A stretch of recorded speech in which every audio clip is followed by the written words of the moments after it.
Hello everybody and welcome to another hobby cheating video. This week we are going to go deep. That's right, it's time to talk about competition painting and how we take a project all the way.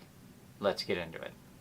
The strict technomancer that is Vinci V. Let us get to the technique and learn it, Vinci V. This week I find myself working on this beautiful, beautiful bust from Spira Mirabilis. Hopefully I'm saying that right. It's an awesome bust. It's this fun little dwarf, and this is something I'm actually working on for someone else, but at the same time I'm going to take it to competition before it goes back to them.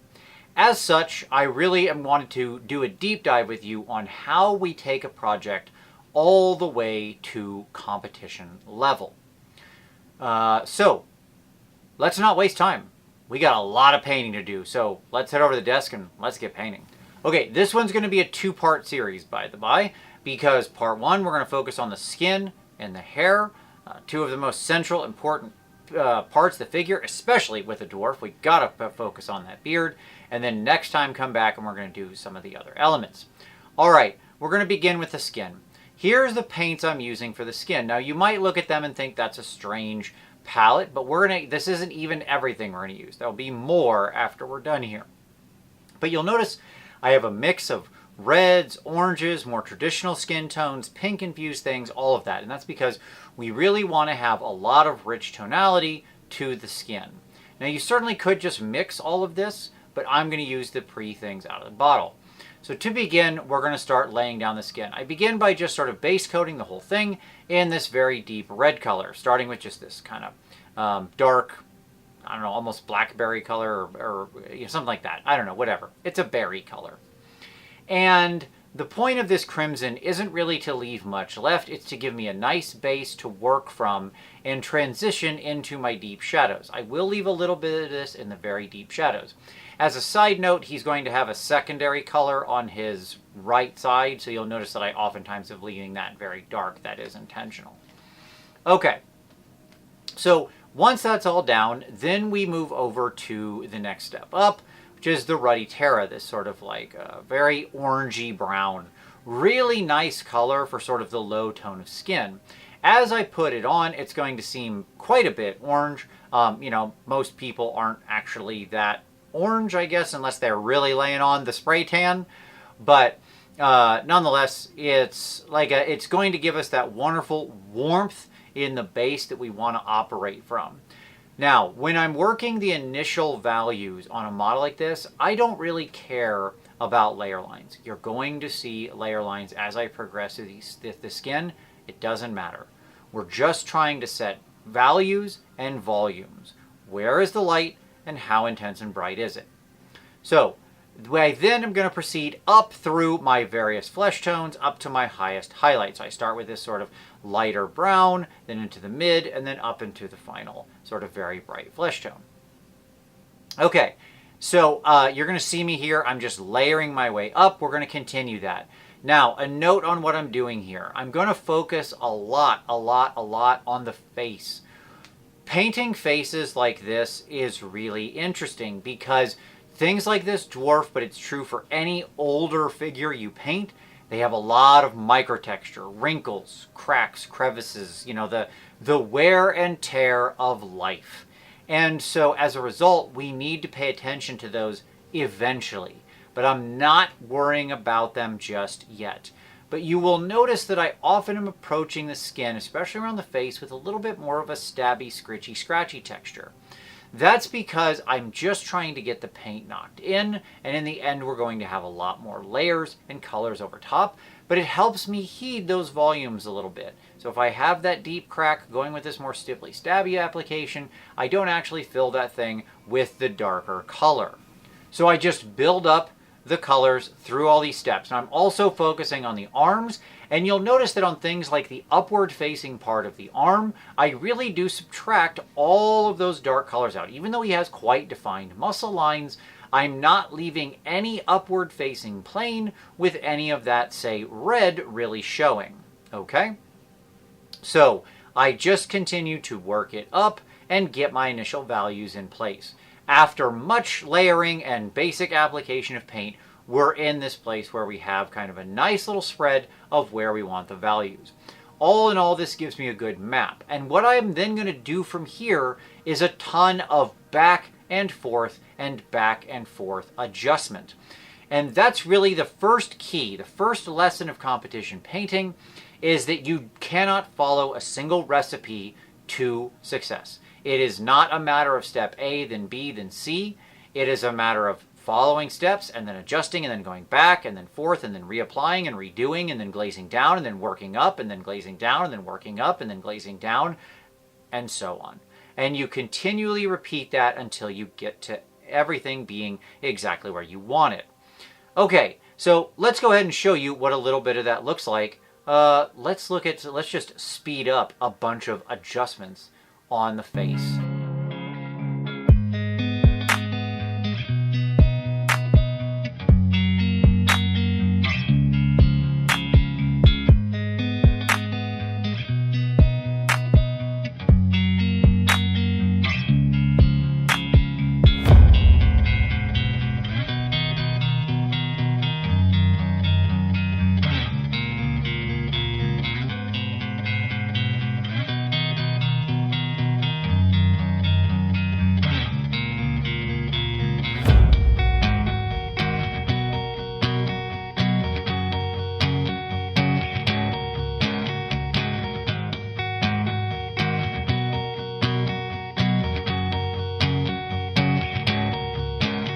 Alright, so you can see that was a lot of refinement. And the key with what's happening there is what I call the pyramid of painting. When we start broad and thick with our paint. We're focusing on the biggest volumes, the main areas. Like we're not looking at any micro details, wrinkles, crevices, cracks, things like that. We're not paying attention to that. We're paying attention to the whole volume of the arm, the whole volume of the face, those kinds of things. As you saw me refine there, what I started doing was working thinner and smaller, right? So we're focusing in on smaller details, working in progressively thinner and thinner and thinner paints. Okay, but we're not done with the skin yet, because now I'm going to bring in a couple new tones, a little bit of pink and a little bit of yellow.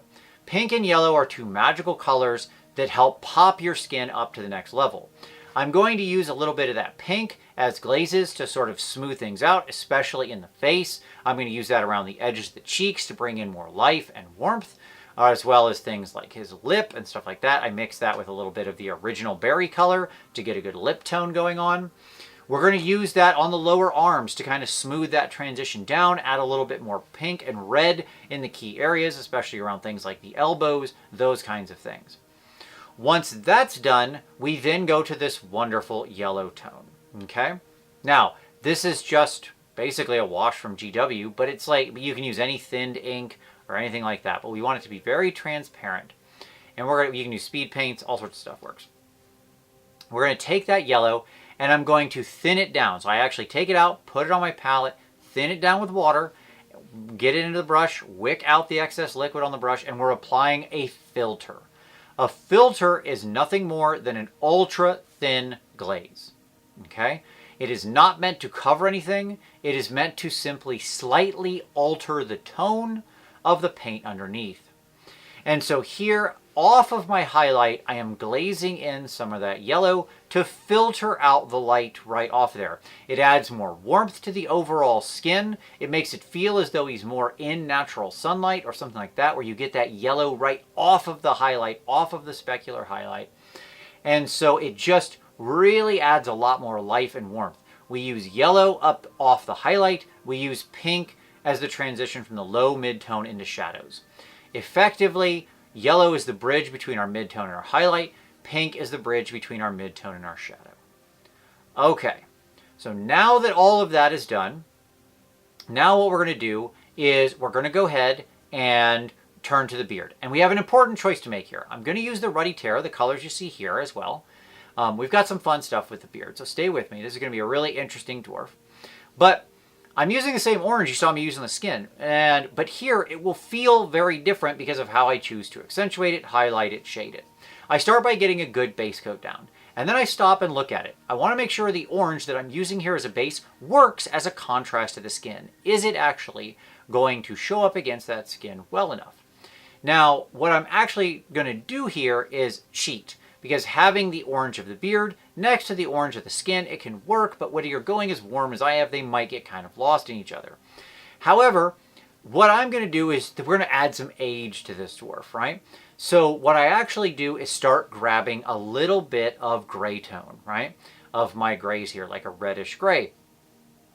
And I'm going to start mixing that together, and I'm going to start highlighting just at the top of the beard. Basically, I want it to look like he's got a little salt and pepper where his orange beard is turning gray from the top down. I don't know if that's actually a thing that happens. Like, I don't know if that can actually be the way your beard works. I guess it can. I don't know. But it just seemed like a cool thing. I saw it in a piece of artwork, and I was like, that seems like a fun thing to try on a miniature. I was just looking for cool dwarf art and saw this. At any rate, I then continue layering up, adding more and more and more gray, moving into a slightly brighter gray here. And then eventually what I get to, over lots of layers, again, this is just like all of my hair painting videos. So everything on the beard is going to be sharp, thin lines. I've got a little bit of flow improver on my palette.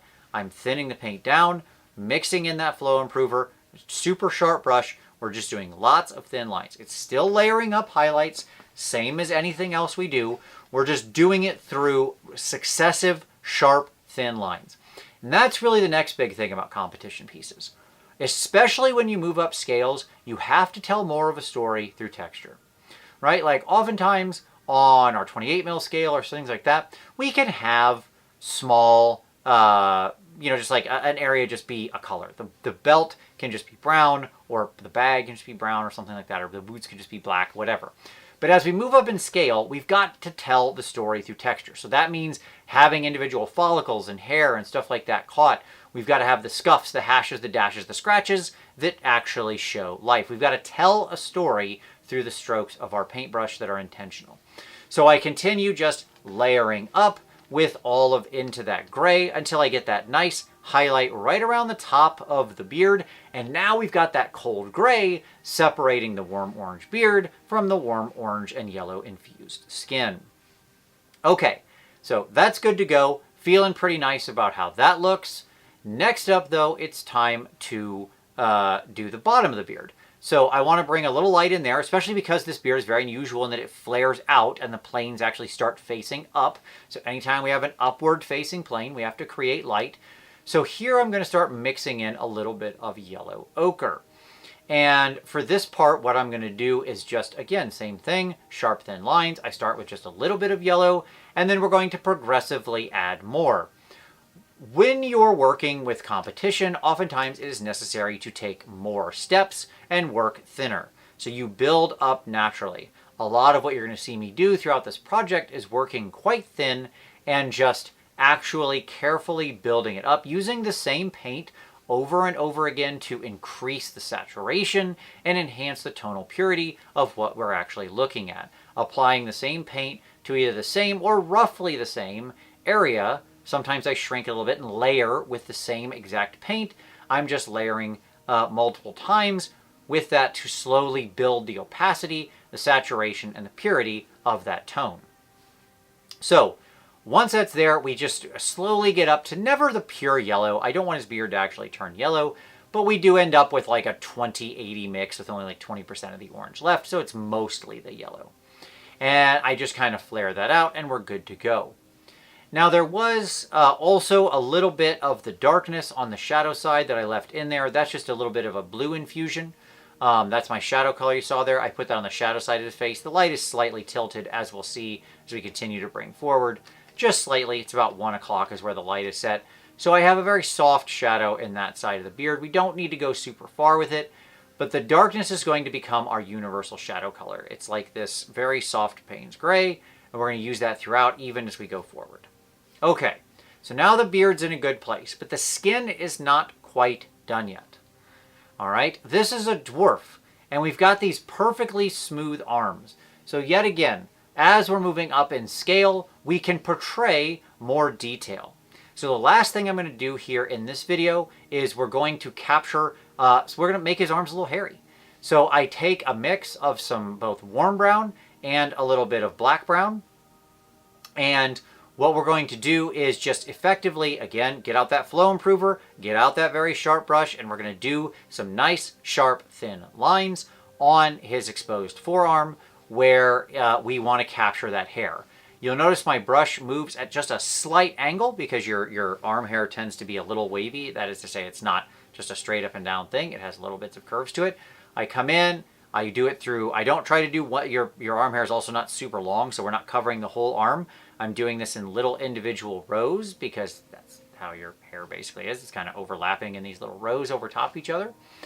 I use the warmer color, the warmer brown, the lighter, higher value tone up on the more light exposed part of the arm. And I use the darker color as we move down from the mid-tone into the shadows. Now I don't cover his whole arm. Up on the top of his forearm where it's more exposed, I don't have any hair up there. That's not because he might not have hair there. It's just because in that very bright light, it wouldn't necessarily reflect or show in a way we could see. The overwhelming specular highlight of the satin skin will show more than the hair will.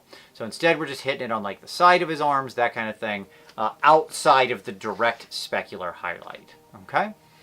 So now we got some proper hair on those arms. He's ready to go as a dwarf.